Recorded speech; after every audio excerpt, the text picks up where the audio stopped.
Assalamualaikum warahmatullahi wabarakatuh. Baiklah, saya di sini akan menjelaskan tentang Imam Ibnu Asyur.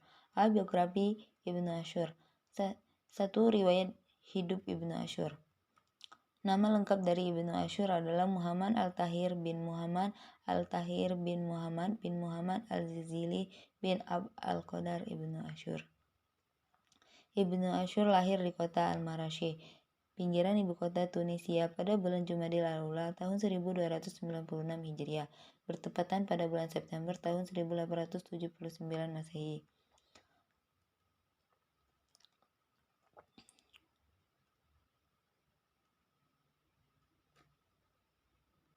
Beliau lahir di rumah kakek yang berasal dari ibunya.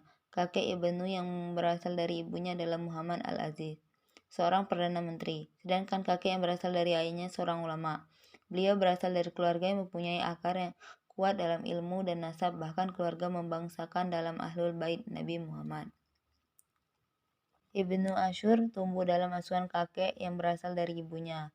Notabene adalah seorang perdana menteri, dan kedua orang tuanya menginginkan kelak Ibnu Asyur menjadi seperti kakeknya dalam keilmuan dan kepandaiannya, untuk selalu menjaganya dan bersemangat agar ia kelak menjadi penggantinya baik dalam keilmuan, kekuasaan, dan kedudukan.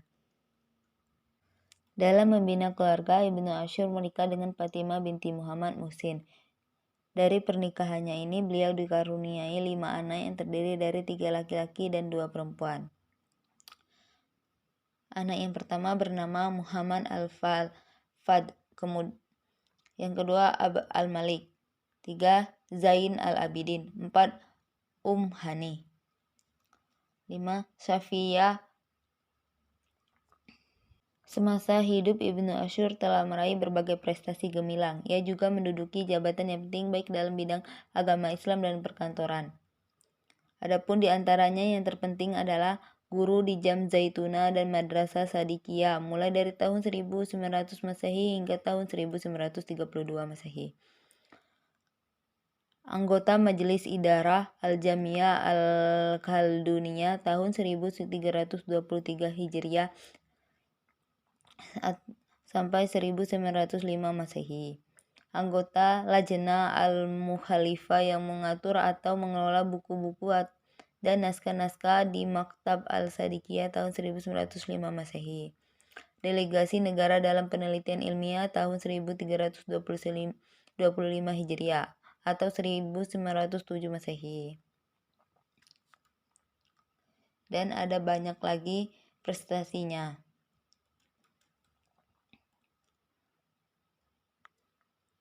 Ibnu Asyur wafat pada hari Ahad tanggal 13 Rajab 1393 Hijriah atau 12 Oktober 1973 sebelum sholat maghrib.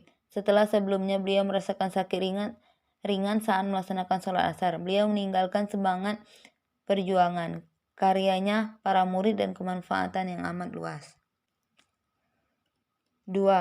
Riwayat pendidikan Ibnu Asyur. Pendidikan awal beliau didapatkan dari kedua orang tuanya dan dari segenap keluarganya.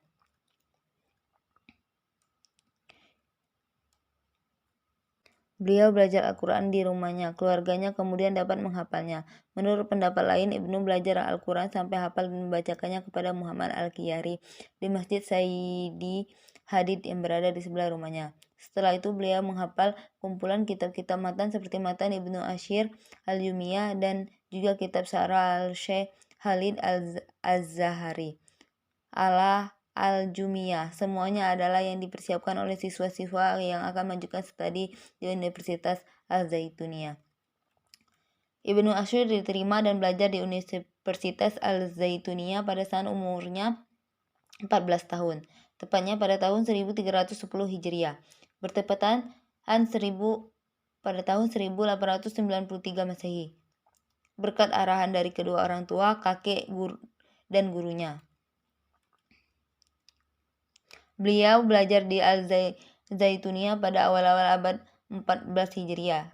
Ia begitu mahir dan jenius dalam semua disiplin ilmu pengetahuan dan ilmu keislaman. Prestasi belajarnya di atas rata-rata sampai penghujung masa belajarnya di Al-Zaituniyah.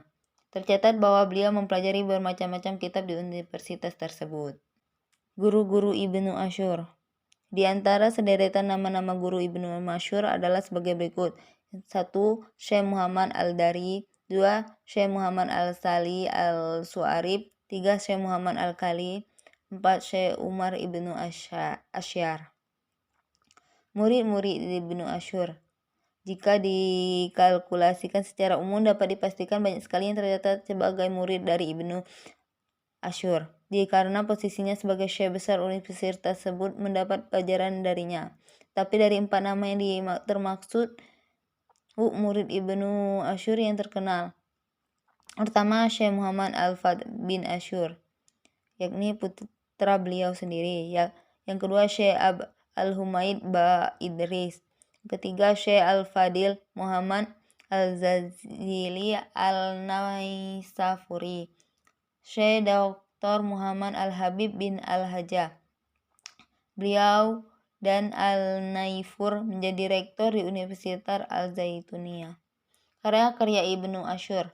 Di antara karya-karya Muhammad Tahir Ibnu Asyur dalam ilmu keislaman yang pertama Tahrir wa Al-Tanwir. 2. Maqasid Az-Zariyah. 3. Usul An-Nidam. 4. Alaisa As-Subki. 5. Al-Waqfu wa Atsaruhu fi'il Islam. 6. Kasfu Al-Muqta Mina Ma'ani wa Al-Fadil Wakil fi Mufta. 7. Kisah Al-Maulid. 8. Kausi Al-Tanhik Lisyabu Ad-Dinil Kami. Fatawa Warazi Fikiyah atau Wadutu Sufi fi Usul Fikih. Karya-karya Muhammad Tahir Ibnu Asyur. B. Kitab-kitab Al-Tahir wa Al-Tanwir. Kitab tafsir karya Ibnu Asyur ini berjumlah 12 jilid dan memuat seluruh penafsiran Al-Quran mulai dari surat yang pertama Al-Fatihah hingga yang terakhir An-Nas yang terbagi ke dalam 30 juz. Satu jilid bisa memuat beberapa juz tergantung ketebalan kitabnya yang variatif. Jumlah halaman kitab ini cukup tebal. Satu jilid bisa memuat 1000 halaman lebih. Kitab ini diterbitkan oleh Dar Sauhun li Al-Nashir wa Al-Tauzi di Tunisia. Kitab ini diawali dengan beberapa penghantar kitab. Ibnu Asyur membagi mukadimahnya ke sedalam 10 bagian.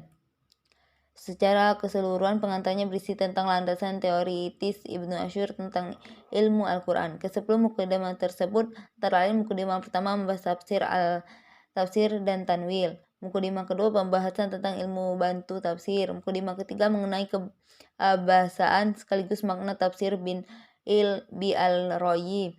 Mukadimah keempat mengenai tujuan tafsir. Mukadimah kelima tentang Asbab al-Nuzul. Mukadimah ke-6 tentang qiraat. Mukadimah ke-7 mengenai kisah-kisah dalam Al-Quran. Mukadimah ke-8 tentang sesuatu yang berhubungan dengan nama-nama Al-Quran beserta ayatnya. Mukadimah ke-9 tentang makna global Al-Quran dan mukadimah ke-10 tentang ijaz Al-Quran. C. Metode penafsiran tafsir Ibnu Asyur. Tafsir Ibnu Asyur ini menggunakan metode tahlili dengan kecenderungan tafsir bil ar-ra'yi. Dikatakan menggunakan metode tahlili karena Ibnu Asyur dalam menulis tafsirnya menguraikan ayat demi ayat sesuai dengan urutan yang tertera dalam mushaf. Kemudian ia menjelaskan kata per kata dengan sangat detail mengenai makna kata, kedudukan, uslub bahasa Arabnya serta aspek-aspek lainnya yang sangat luas. Adapun metode teknis atau langkah-langkah penulisan tafsir yang ditempuh oleh Ibnu Asyur ini dapat diuraikan sebagai berikut. A. Menjelaskan nama, jumlah serta spesifikasi Makkiyah Madinah sebuah surat. B. Menguraikan tujuan Al-Quran yang terdapat dalam sebuah surat. C. Mengemukakan asbab al-nuzul, sebab turunnya Al-Quran. D. Menganalisis makna serta kedudukan kata dalam bahasa Arab. E. Menjelaskan tafsir suatu ayat dalam Al-Quran atau hadis. F. Mengungkapkan perbedaan qiraat dan menjelaskan penafsiran dari masing-masing qiraat serta mentahrij salah satu yang paling kuat. G. Mengutip pendapat para ulama dan terkadang membandingkan serta memilih pendapat yang lebih kuat. menjelaskan keterkaitan ayat dalam Al-Quran. Adapun corak penafsiran yang digunakan Ibnu Asyur adalah corak kebahasaan dan corak ilmiah.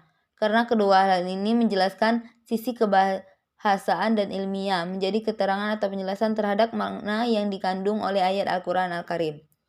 Kitab tafsir Ibnu Asyur agaknya tidak dipengaruhi oleh semua cabang ilmu yang dipelajarinya, tapi cabang ilmu bahasa yang banyak mempengaruhinya. D. Kelebihan dan kekurangan tafsir karya Ibnu Asyur. Kitab tafsir karya Ibnu Asyur ini memiliki kelebihan beserta kekurangan. Di antara kelebihannya adalah bahasa dari kata-kata Al-Quran yang sangat luas dan terperinci. Pembahasan di dalamnya disesuaikan dengan pokok bahasa yang ada dalam Al-Quran. Apabila ayat tersebut berhubungan dengan ilmu fikih, maka Ibnu Asyur menjelaskan permasalahan fikihnya beserta perbincangan ulama mengenainya.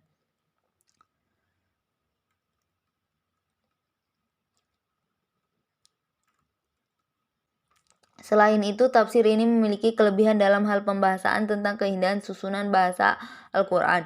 Ibnu Asyur juga seringkali mengaitkan bahasanya dengan masalah akhlak atau etika. Hal ini menjadikan tafsir ini sebagai pedoman bagi manusia dalam berakhlak baik dengan Tuhan, manusia, serta makhluk hidup di sekitar. Sedangkan kekurangan dari karya tafsir ini sama dengan karya tafsir dengan metode tahlili lainnya, yakni terkesan bertele-tele. Penjelasannya terlalu melebar sehingga poin yang ingin disampaikan kadang sulit ditangkap. Peneliti berpandangan bahwa kitab ini sangat cocok untuk kalangan advance, yakni kalangan yang sudah memiliki ilmu pengetahuan yang cukup memadai untuk keperluan akademis. Untuk masyarakat awam, kitab ini sangat terlalu sulit dipahami dan tidak praktis karena penjelasannya terlalu luas. Oleh karena itu harus ada penyambung lidah seperti yang dilakukan oleh Quraish Shihab yang banyak mengutip kitab tafsir karya Ibnu Asyur ini. Kekurangan lain dari tafsir karya Ibnu Asyur adalah kutipan-kutipan hadis yang tidak disertai dengan penyebutan kualitas hadis, sehingga hadis-hadis yang dijadikan rujukan masih perlu dilihat kembali apakah hadis tersebut berkedudukan sahih atau dhaif dan lain sebagainya. Mungkin hanya itu saja yang dapat saya sampaikan. Kurang dan lebihnya saya mohon maaf kepada Allah. Marilah kita sama-sama mohon ampun. Saya akhiri, wabillahi taufiq wal hidayah, waridho wal inayah. Wassalamualaikum warahmatullahi wabarakatuh.